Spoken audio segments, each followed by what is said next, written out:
kopogore gi manya koronga juanga duol matewe yiere pachoka IEBC chano chwalo chenro mar ndiko jogoo ombulu e apise mag Huduma centers kod apise gi mae kuonde chung' od bura mano ma pachoka.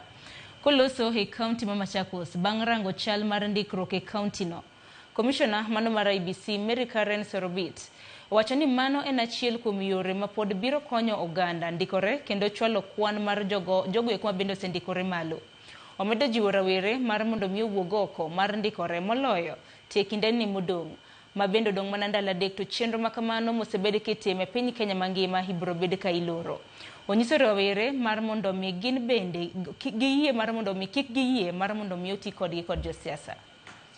Lakini we are now approximately 80% on the target, and I'm urging all our youth, especially the youth who have not registered, and also those people who have not registered, to come forth and register. Please, chukua kadi and be registered.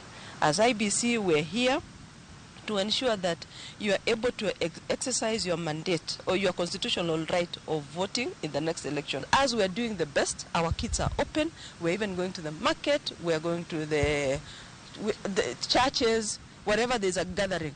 We are always there. And then on top of that, we have also our kits in the Huduma center for the first time, where people can register. Even at the end of this registration, the kits will continue in the Huduma center and registration will be ongoing. Kwa sasa tumewapelekea our KIMS kit to your doorsteps kwa ward.